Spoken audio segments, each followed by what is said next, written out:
Hello friends, मैं शालिनी पांडे स्वागत करती हूँ आपके अपने YouTube channel Shalini beyond study पे। आज बात कर रहे होंगे फैमिली एंड कम्युनिटी के एक मोस्ट इम्पॉर्टेंट टॉपिक्स जो कि आपका है यूनिट 1.2, जिसमें हमें structure type of families and its impact on children development, मतलब परिवार की संरचना, प्रकार और उसका बच्चों के विकास पर क्या प्रभाव पड़ता है, इसके बारे में हमें बात करनी है। तो इस पूरे यूनिट में हमें ये पढ़ना है कि परिवार के प्रकार, कितने प्रकार के परिवार पाए जाते हैं। इंडियन कॉन्टेक्स्ट में हमें बात करनी है कि भारतीय परिवार कितने प्रकार के होते हैं और उन परिवारों का बच्चों पर क्या प्रभाव पड़ता है, बच्चों के विकास पर क्या प्रभाव पड़ता है, ये चीज़ें हमें इसमें पढ़नी है।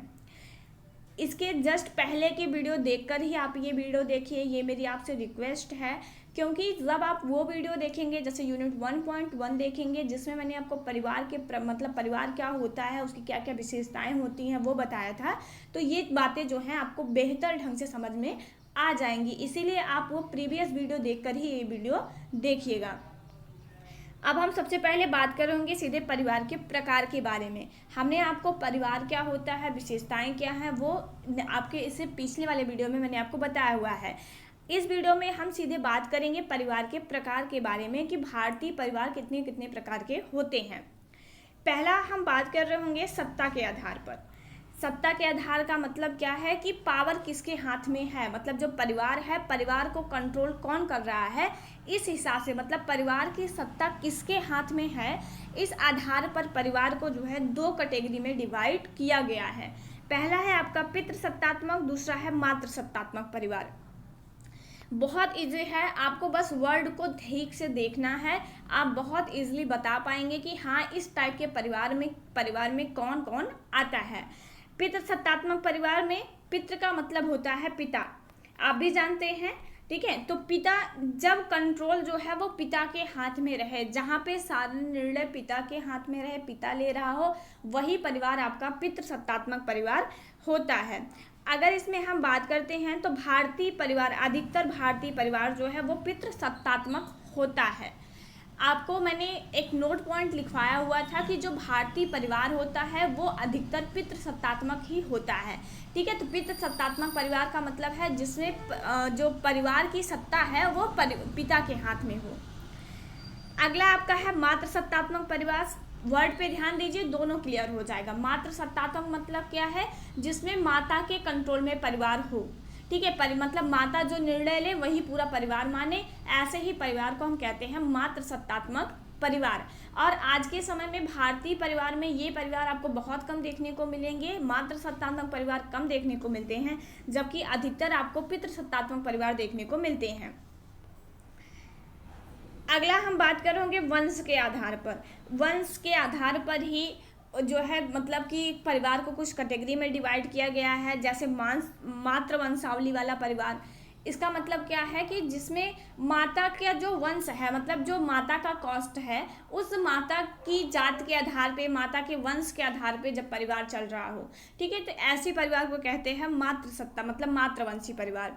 अगला है आपका पितृवंशी परिवार। पितृवंशी परिवार का मतलब होता है जब पिता के वंश के नाम से परिवार आगे बढ़ रहा हो, ठीक है, जिसमें पिता का नाम, अधिकतर भारतीय परिवार जो है पितृवंशी ही होता है, मतलब पिता के नाम से ही परिवार आगे बढ़ता है, वो पितृसत्तात्मक मतलब पितृवंशी हो जाएगा। और जिसमें माता के नाम से परिवार आगे बढ़े, या माता का जो कास्ट है, माता की जो जाति है, उस नाम से जो है परिवार आगे बढ़े, वो जो आपकी क्या होती है, मातृवंशी परिवार होती है।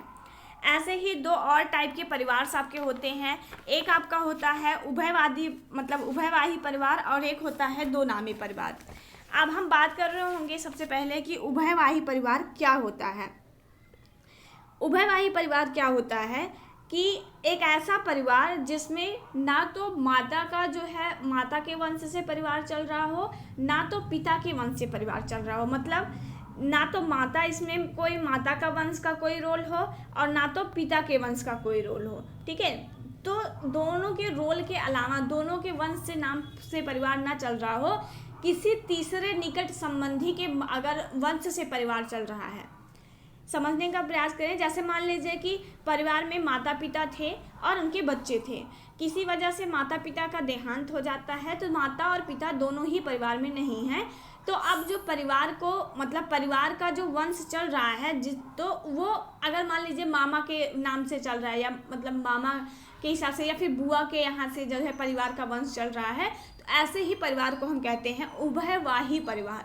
मतलब जिसमें दोनों उभय, चाहे माता और पिता दोनों लोग शामिल ना हो, दोनों के नाम से वंश ना चले जबकि किसी तीसरे के नाम से वंश चले, ऐसे ही परिवार को कहते हैं उभयवाही परिवार। अगला है आपका दो नामी परिवार। दो नामी परिवार का मतलब क्या होता है कि जिसमें माता के नाम से भी और पिता के नाम से दोनों के नाम से ही वंश चल रहा हो, ऐसे ही परिवार को कहते हैं उभयवाही परिवार। तो बात कर रहे हैं दो नामी परिवार का। दो नामी परिवार का मतलब क्या होता है, जिसमें जो है माता और पिता, ठीक है, दोनों के नाम से वंश चल रहा हो, माता के नाम से भी और पिता के नाम से भी, दोनों के नाम से जब वंश चलता है उसी को कहते हैं दो नामी परिवार। तो ये आपके 4 टाइप के होते हैं आपके वंश के आधार पे परिवार, एक मातृवंशी, एक पितृवंशी, एक उभयवाही परिवार और दूसरा दो नामी परिवार। अगला अगर हम बात करें कि स्थान के आधार पर, मतलब बच्चा कहाँ पे रह रहा है इसके आधार पे भी परिवार का डिवाइडेशन किया जाता है। जैसे पिता स्थानीय परिवार, अगर जहाँ पे पिता का निवास स्थान है, जैसे शादी के बाद अधिकतर लड़कियाँ अपने पति के यहाँ रहती हैं, तो वो जो पति के यहाँ से जो परिवार का स्थान है वहाँ से जो परिवार चल रहा है उसको ही कहते हैं हम पिता व स्थानीय परिवार। मतलब पिता जहाँ पे रहता था उस स्थान से ही परिवार का निवास स्थान है, तो उसको कहेंगे पिता स्थानीय परिवार। दूसरा है आपका माता स्थानीय परिवार। माता स्थानीय परिवार क्या होता है, जहाँ से माता है, मतलब ननिहाल से अगर परिवार का स्थान है, परिवार जो है ननिहाल में ही रह करके चल रहा है। जैसे बहुत लोग होता है ना गांव में क्या होता है या शहरों में भी कि जो जहाँ की उनकी पत्नी होती है वहाँ पे जा कर के ही वो रहने लगते हैं, ठीक है। जैसे तो ये क्या होता है, ऐसे ही परिवार को हम कहते हैं माता स्थानीय परिवार। मतलब माता का जहाँ पे निवास स्थान था, शादी के बाद माता अपने पति के घर न रहकर जब अपने ही मायके में रहती हैं और सारा परिवार उनका मायके में ही आके रह जाता है, तो ऐसे ही परिवार को कहते हैं माता स्थानीय परिवार। और अगले बात करते हैं तो अगला है आपका नव स्थानीय परिवार। नव स्थानीय परिवार ऐसे परिवार होते हैं जहाँ पे नव का मतलब होता है नया, जहाँ पे ना तो पिता जहाँ पे रहते थे वहाँ पे परिवार रह रहा है, ना तो जहाँ पे माता रहती थी वहाँ पे कोई परिवार रह रहा है। परिवार अपने पिता के स्थान को छोड़ करके, माता के रहने के स्थान को छोड़ करके किसी दूसरी जगह जा करके, किसी नए जगह जा करके रह रहा है, इसी को कहते हैं नव स्थानीय परिवार। जैसे मान लीजिए कि घर में दादा दादी थे या एक संयुक्त परिवार था जिसमें संयुक्त परिवार में अलगाव हुआ, अलगाव की वजह से सब अब अलग अलग रहने लगे हैं। कोई मुंबई रह रहा है, कोई मध्य प्रदेश रह रहा है, ठीक है, कोई दिल्ली रह रहा है। सब अपने पिता के निवास स्थान को छोड़ करके, माता के निवास स्थान को छोड़ करके किसी दूसरे जगह जब जा करके बस जाते हैं और वहीं से अपने परिवार का संचालन करते हैं, वही कहलाता है नव स्थानीय परिवार।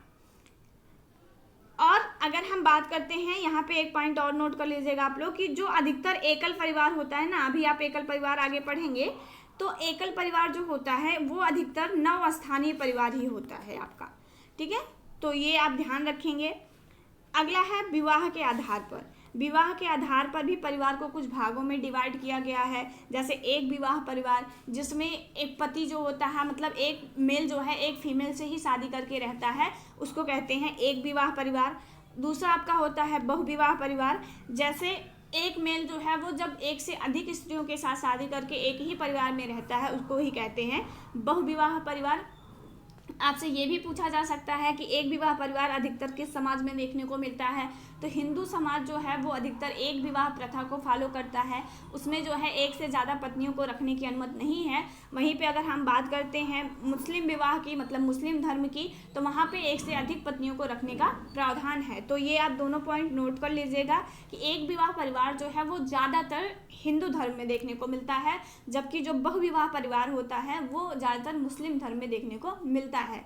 ऐसा हम बिल्कुल नहीं कह रहे हैं कि बहुविवाह जो है वो सिर्फ मुस्लिमों में देखने को मिलता है, मुस्लिम धर्म में ही देखने को मिलता है, लेकिन अधिकतर अगर हम बात करते हैं तो वो मुस्लिम धर्म में ही देखने को मिलता है। अगला अगर हम बात करते हैं सदस्यों की संख्या के आधार पर, ये आपके लिए बहुत इंपॉर्टेंट है, यहाँ से आपको ज़रूर क्वेश्चन बनेगा, तो आप बहुत अच्छे से इसको पढ़िएगा।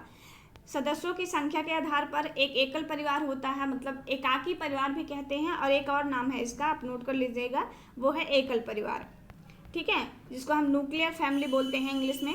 तो ये जो एकल परिवार होता है वो क्या होता है, ये परिवार का बहुत ही छोटा रूप होता है जिनकी संख्या बहुत कम होती है। मतलब ऐसे परिवार जो कि एकाकी परिवार होते हैं, इसमें परिवार की जो संख्या है वो भी कम होती है, और ये परिवार का एक छोटा सा रूप होता है। इन परिवारों में पति पत्नी और उनके अविवाहित बच्चे एक साथ निवास करते हैं। ये जो परिवार होता है आपका एकल परिवार, उसमें पति पत्नी के साथ जो है उनके अविवाहित बच्चे निवास करते हैं। जैसे मान लीजिए हस्बैंड वाइफ है और उनके एक दो बच्चे हैं जिनका विवाह अभी नहीं हुआ है, ठीक है, जो अविवाहित हैं, ऐसे बच्चों को, ऐसे लोगों के समूह को ही हम कहते हैं एकक परिवार या एकल परिवार। अगला है आपका संयुक्त परिवार। इसके जस्ट विपरीत आपका संयुक्त परिवार होता है। संयुक्त परिवार एक ऐसा परिवार होते हैं जिनमें सदस्यों की संख्या बहुत ज़्यादा होती है। इसमें 3 पीढ़ी तक के सदस्य एक साथ निवास करते हैं। जैसे ये जो संयुक्त परिवार होता है, संयुक्त परिवार अधिकतर भारतीय परिवार कैसा है, संयुक्त परिवार होता है, ठीक है। आप याद रखिएगा, आपसे बहुत टाइप से घुमा घुमा के क्वेश्चन 1 नंबर में बनता है, ठीक है। तो जब आपको कॉन्सेप्ट क्लियर रहेगा तो आप बहुत अच्छे से कर जाएंगे। आपसे पूछेगा कि अधिकतर भारतीय परिवार जो है वो कैसा होता है, संयुक्त होता है, एकल होता है, वो दोनों होता है, तो हम कहेंगे अधिकतर भारतीय परिवार जो है वो संयुक्त परिवार होता है। धीरे धीरे एकल परिवार की तरफ प्रचलन बढ़ता जा रहा है। अधिकतर लोग जो है वो अपने परिवार के साथ, दादा दादी के साथ, चाचा के साथ रहना नहीं पसंद करते हैं, ठीक है। लेकिन अभी भी भारतीय समाज में ऐसा है कि अधिकतर परिवार जो है वो संयुक्त परिवार ही है। तो संयुक्त परिवार जिसमें दादा दादी हों, चाचा चाची हों, और भी कुछ रिश्तेदार हों, ठीक है। और अगर हम बात करते हैं जो उसमें नौकर भी हों, जो दास हैं वो भी रहते हों, तो इन सभी के समूह को, जैसे उसमें नाती पोता भी हों, तो सब ये जो समूह क्रिएट करेंगे, इसी समूह को हम कहेंगे संयुक्त परिवार। और याद रखिएगा कि इसमें 3 पीढ़ी तक के, 3 पीढ़ी से ज़्यादा तक के भी सदस्य इसमें रह सकते हैं, लेकिन जो है वो मिनिमम 3 पीढ़ी तक के सदस्य होते हैं। जैसे दादा दादी हो गए, और फिर दादा दादी के जो बेटे हैं उनके, मतलब उनकी जो दादा दादी के बेटे हैं, मतलब वो हो गए, और उनके बेटे के जो बेटे हैं, ठीक है, वो हो गए, मतलब दादा के जो पोता, नाती पोता होंगे वो हो गए। तो ये सब मिला करके जो होंगे वो आपके संयुक्त परिवार के अंतर्गत आएंगे। अब हम बात करेंगे बालक के विकास में परिवार के योगदान और उत्तरदायित्वों की। तो एक लाइन है जो आपके लिए बहुत इंपॉर्टेंट है, आप इसको बहुत अच्छे से पढ़िएगा। इसमें कहा गया है मरिया मॉन्टेसरी, ठीक है, इनकी एक पद्धति है जिन्होंने मॉन्टेसरी पद्धति भी दिया हुआ है, इनके नाम से ही वो पद्धति है, जिसमें इन्होंने कहा है कि बालकों के विकास के लिए परिवार के वातावरण तथा परिस्थिति का बहुत महत्वपूर्ण माना जाता है, ठीक है। एक बच्चे के डेवलपमेंट के लिए बच्चे का जो इन्वायरमेंट होता है, उसके फैमिली का जो इन्वायरमेंट होता है वो बहुत ज़्यादा महत्वपूर्ण होता है। इसीलिए इन्होंने क्या कहा है, विद्यालय को बचपन का घर कहा है, ठीक है। मतलब जो परिवार है वो परिवार को इन्होंने बचपन का घर का, हाउस ऑफ चाइल्डहुड कहा है इन्होंने विद्यालय को। अगर हम बात करें बालक के विकास पर घर का प्रभाव क्या पड़ता है, तो घर जो होती है वो बालक की प्रथम पाठशाला होती है। जो फैमिली होती है वो बच्चे के लिए एक सबसे पहली पाठशाला होती है, जहाँ पे बच्चा चीज़ों को पहली बार सीखता है, और उस पाठशाला की जो अध्यापिका होती हैं वो मदर होती हैं, ठीक है। आप ये भी नोट कर लीजिएगा कि जो बच्चे की प्रथम पाठशाला है, उस पाठशाला की जो टीचर हैं वो आपकी मदर होती हैं। हम लोग भी छोटे थे, या आप लोग भी जब छोटे रहे होंगे तो आपने देखा होगा कि आपको सबसे पहले अगर कोई चीज़ सिखा रहा है तो वो आपकी मदर ही सिखा रही हैं, ठीक है। और हम कोई चीज़ शुरुआत में सीखते हैं, कोई भी नॉर्म्स सीखते हैं, कोई भी कुछ भी बोलना सीखते हैं, चलना उठना बैठना सीखते हैं, खाना सीखते हैं, तो वो शुरुआत में अपने परिवार से ही सीखते हैं। विद्यालय में तुरंत जा करके हम उठना बैठना नहीं सीखते, हम अपने परिवार में रहकर ही सर्वप्रथम ये चीज़ें सीखते हैं। बालकों को घर पर नैतिकता और सामाजिकता का प्रशिक्षण मिलता है। एक बच्चे के अंदर, एक बच्चे का डेवलपमेंट, एक बच्चे का व्यक्तित्व कैसा है वो उसका परिवार के संस्कारों पर निर्भर करता है। परिवार ने किस तरीके से नैतिक मूल्य बच्चों को सिखाए हैं, बच्चा सुबह उठ करके बड़ों के पैर छूता है या फिर वो दूसरे बच्चों के साथ गाली गलौज करता है, ये सारी चीज़ें जो नैतिकता है बच्चे की, वो 19% जो है वो परिवार पर निर्भर करती है, 10% उसमें स्कूल का योगदान होता है। और बच्चा जो सामाजिकता है उसका भी प्रशिक्षण जो है वो बच्चे को जो है वो परिवार में ही मिलता है। सामाजिक तथा अनुकूलन के गुण बच्चे के अंदर विकसित करता है परिवार। जो परिवार होता है वो बच्चे के अंदर किस तरीके से समाज के साथ रहना है, अपने विद्यालयों में किस तरीके से रहना है और किस तरीके से हर एक जगह पे बच्चे को अनुकूलन करना है, हर एक बच्चे तरह के सामंजस्य को बच्चे को स्थापित करना है, वो बच्चा परिवार से ही सीखता है। उत्तम आदतों एवं चरित्र के विकास में योग देता है परिवार। जो परिवार होता है वो बच्चे के अंदर अच्छे अच्छे नैतिक चारित्रिक गुणों का विकास करता है। सहयोग, परोपकार, सहिष्णुता, कर्तव्य पालन आदि के गुण परिवार में ही विकसित होते हैं। ओवरऑल हम कह सकते हैं कि एक बच्चे के डेवलपमेंट में परिवार की अपनी एक महत्वपूर्ण भूमिका होती है। परिवार एक नींव तैयार करता है बच्चे के विकास के लिए, बच्चे के हर एक प्रकार के डेवलपमेंट के लिए, सामाजिक हो, मानसिक हो, शारीरिक हो, सभी प्रकार के विकास में जो परिवार है उसका महत्वपूर्ण भूमिका होती है।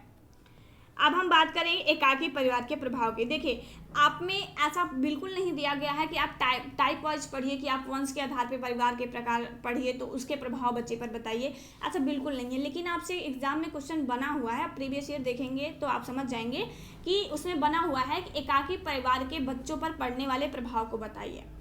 ठीक है, तो हम आपको दोनों चीज़ें बता दे रहे हैं एक ही टॉपिक में। ठीक है, आप दोनों को अच्छे से लिख लीजिएगा और ये जितने भी आपको पॉइंट बताए जा रहे हैं इन सारे पॉइंट पे आप अच्छे से जो है अपना, जैसे मैंने आपको बता दिया सदस्यों में मैत्री संबंध, इससे मैंने आपको एक्सप्लेन किया, जो हम आपको एक्सप्लेन कर रहे हैं ना इसको भी आप नोट करते रहिए, क्योंकि जब आप थ्योरी लिखेंगे तो आप ये सारी चीज़ें यहाँ पे लिख दीजिएगा। अब हम बात करेंगे एकाकी परिवार के प्रभाव के बारे में। और सबसे पहले आपको जानना ये जरूरी है कि प्रभाव के अंतर्गत उसके गुण और उसकी हानियाँ दोनों चीज़ें आती हैं। ठीक है, आप ऐसा मत बिल्कुल समझिएगा कि अगर हम प्रभाव बता रहे हैं तो उसमें हम सिर्फ अच्छाइयाँ ही बताएंगे, एकल परिवार की क्या क्या अच्छाइयाँ हैं वही हम बताएंगे, नहीं, ऐसा बिल्कुल नहीं है।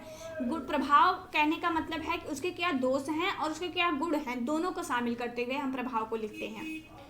सबसे पहला अगर हम बात करते हैं तो भरण पोषण की संतुष्टि। जो एकाकी परिवार होता है उसमें बच्चे का जो भरण पोषण है, मतलब बच्चे का जो न्यूट्रिशन मिलता है वो बेहतर मिलता है। ठीक है, एक छोटा सा परिवार है जिसमें माता पिता हैं, उनके कुछ 2-4 बच्चे हैं, उन बच्चों का माता पिता का मतलब पूरा ध्यान जो है वो अपने बच्चों पर रहता है, बच्चों की परवरिश पर रहता है, तो वो उनके पास बहुत सारी जिम्मेदारियां नहीं रहती हैं कि हाँ चलो जो है दादा दादी भी हैं या फिर और चाचा चाची भी हैं, उनको भी देखना है, बच्चों को भी देखना है, तो ऐसा बिल्कुल नहीं होता है। मैंने आपको बताया ना, एकल परिवार में कौन कौन रहते हैं, माता पिता, उनके अविवाहित बच्चे, तो इससे जो बच्चे का भरण पोषण होता है वो बेहतर हो जाता है। नेक्स्ट है सदस्यों में मैत्री संबंध। जब एक छोटा परिवार रहता है तो वहाँ में जितने भी सदस्य रहते हैं उन सदस्यों के बीच आपस में जो तालमेल है, मतलब उनका जो अंडरस्टैंडिंग है वो कहीं ना कहीं बेहतर होता है, क्योंकि 2 ही लोग हैं, हस्बैंड एंड वाइफ। बच्चे का क्या, बच्चे तो मतलब छोटे बच्चे हैं, अब हस्बैंड वाइफ के बीच में जो संबंध होता है वो मजबूत होता है अगर एकल परिवार रहता है तो।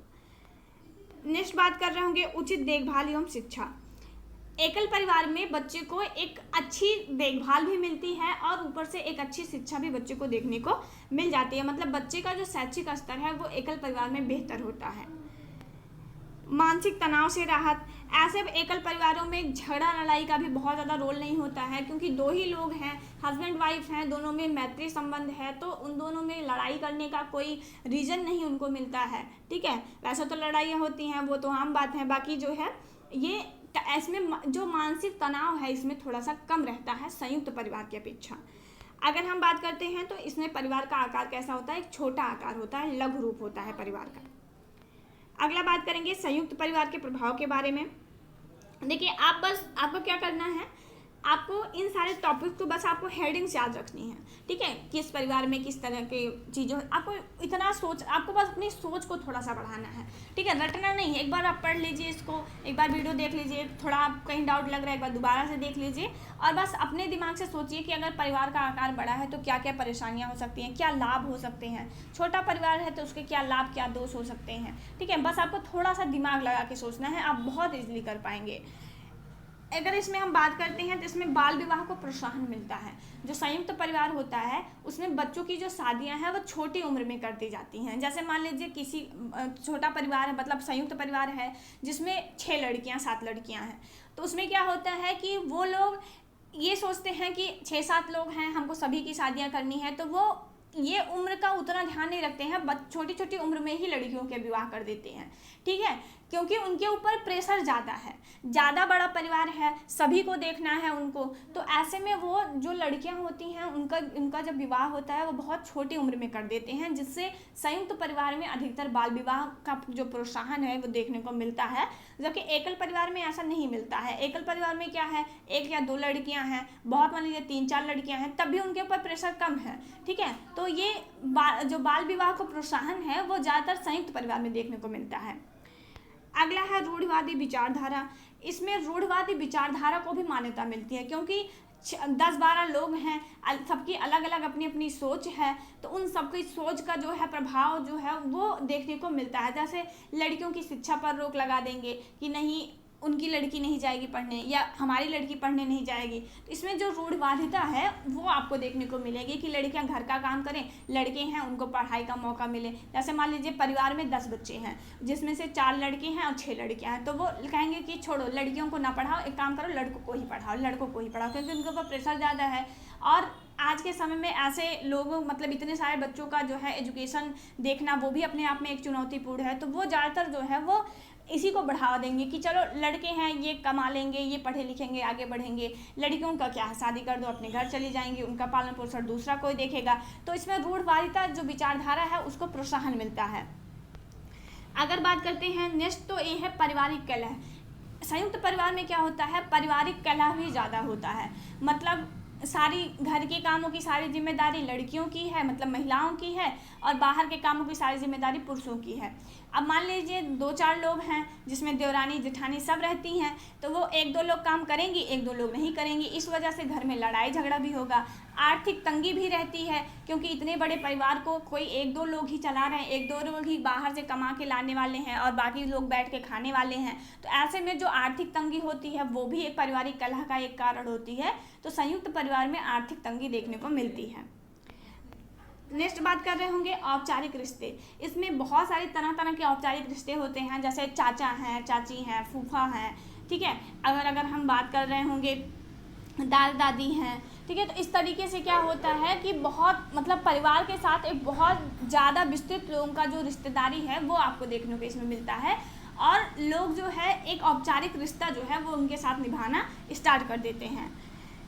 नेक्स्ट बात करते हैं, इसमें संपत्ति के लिए भी मतभेद होता है। संयुक्त परिवार होता है तो उसमें संयुक्त परिवार में जो संपत्ति होती है, मतलब जो उनके पूर्वजों की जो भी संपत्ति है उसको लेकर के भी परिवार में मतभेद देखने को मिलता है।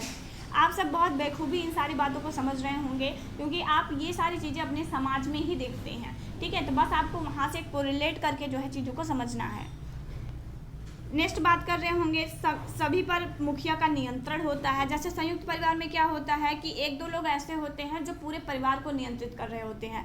जैसे मान लीजिए कि दादा दादी परिवार में हैं, तो अभी सारे परिवार को जो है वो उनका कंट्रोल जो है दादा दादी के हाथ में, दादा दादी जो कहेंगे वही करेंगे। अब मान लीजिए किसी को दादा दादी का निर्णय अच्छा नहीं लग रहा है, ठीक है, तो वो उसकी वजह से पारिवारिक कलह स्टार्ट हो जाएगी, ठीक है। तो ये कुछ हैं चीज़ें जो कि संयुक्त परिवार में जो है संयुक्त परिवार की वजह से बच्चों पर प्रभाव डालती हैं।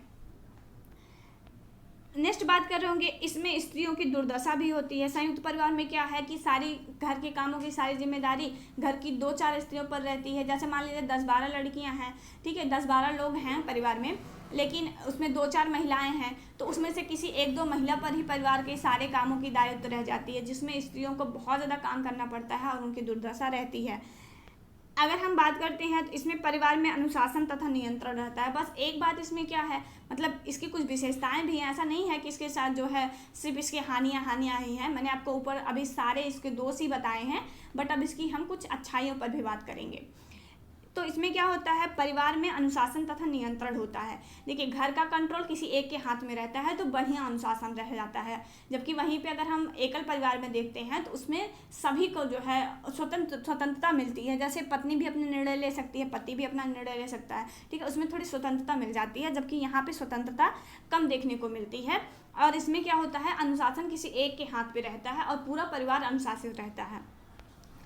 एक सबसे अच्छी वाली बात जो इसमें है वो क्या है कि इसमें बुजुर्गों का जो है वो मार्गदर्शन मिलता है। मतलब जो दादा दादी हैं उनका मार्गदर्शन देखने को मिलता है। क्योंकि अगर एकल परिवार है तो बच्चे ही थे जो अभी शादी करके आए और उन्होंने तुरंत जो है अपना एक अलग परिवार निर्धारित कर लिया, आप अलग हो गए, ठीक है, तो उनको जो है उनका जो दादा दादी हैं या जिनके माता पिता हैं उनका सपोर्ट उनको नहीं मिल पाता है, ठीक है। तो ये एकल परिवार का अपना एक दोष होता है, उसमें जो है बुजुर्गों का जो मार्गदर्शन है वो नहीं मिल पाता है, जबकि संयुक्त परिवार में भरपूर मार्गदर्शन मिलता है। नेक्स्ट बात करते हैं आर्थिक तथा भावनात्मक सहयोग। इसमें देखिए आर्थिक तंगी तो रहती है, ये तो कन्फर्म है, लेकिन ये है कि इसमें आर्थिक तथा भावनात्मक सहयोग भी मिलता है। जैसे परिवार क्या है कि एकल परिवार में क्या है, एक लोग कमाने वाले हैं, जबकि यहाँ पे क्या होता है संयुक्त परिवार में कि अगर 5 मेंबर हैं तो कम से कम 3-2 कमाने वाले हैं, ठीक है, ज़्यादा लोग कमाने वाले हैं, तो इससे जो है आर्थिक सपोर्ट भी मिलता है। और नेक्स्ट बात कर रहे हैं तो भावात्मक सहयोग भी मिलता है। जिससे परिवार में कोई भी तकलीफ आ गई है, परिवार में कोई भी ऐसी सिचुएशन है तो उसको क्या होता है, पूरा परिवार उसमें सहयोग देता है, पूरा परिवार भावात्मक रूप से एक दूसरे के साथ जुड़ा रहता है और पूरा परिवार जो है वो सहयोग देता है, तो बड़े से बड़ा दुख भी उनको कम लगता है। नेक्स्ट बात करते हैं सदस्यों में श्रम विभाजन भी रहता है। जैसे घर के कामों की जिम्मेदारी एकल परिवार में क्या है, एक ही लोगों के ऊपर सारी जिम्मेदारी है, ठीक है, उन्हीं को घर का काम करना है। लेकिन इसमें क्या होता है कि इसमें क्या है कि घर के कामों की जिम्मेदारी, बाहर के काम की जिम्मेदारी क्या है, पुरुषों की हो गई, घर के कामों की जिम्मेदारी 2-4 महिलाएं हैं उनकी हो गई, तो इससे जो है जो श्रम विभाजन है वो हो जाता है। नेक्स्ट बात करते हैं त्योहारों का भरपूर आनंद मिलता है। संयुक्त परिवार में जो है वो किसी भी प्रकार के त्यौहार में ये भरपूर आनंद ले सकते हैं, जबकि वहीं पे अगर एकल परिवार की बात करते हैं तो एकल परिवार में क्या है, 4 लोग ही हैं तो फिर 4 लोग मिलकर ही दिवाली मनाएंगे। अभी लेकिन वहीं पे 10-12 लोग हैं तो संयुक्त परिवार है तो संयुक्त परिवार में मिल करके दिवाली मनाएं, तो ज़्यादा लोगों के साथ त्यौहार मनाने में भी मज़ा आता है, आप लोगों को भी आता होगा। तो ये सब क्या है आपका यूनिट 1.2 जितनी बातें आपको इसमें जाननी थी उतना मैंने आपको इसमें कवर करा दिया है, सफिशिएंट है। अगर आपको वीडियो पसंद आए तो प्लीज़ लाइक शेयर सब्सक्राइब करना मत भूलिएगा। दोस्तों को इसमें ज्वाइन करना ज़रूर से आप ज्वाइन करवाइए, उन तक वीडियो ज़रूर पहुंचाइएगा। मिलेंगे नेक्स्ट वीडियो में, तब तक के लिए जय हिंद।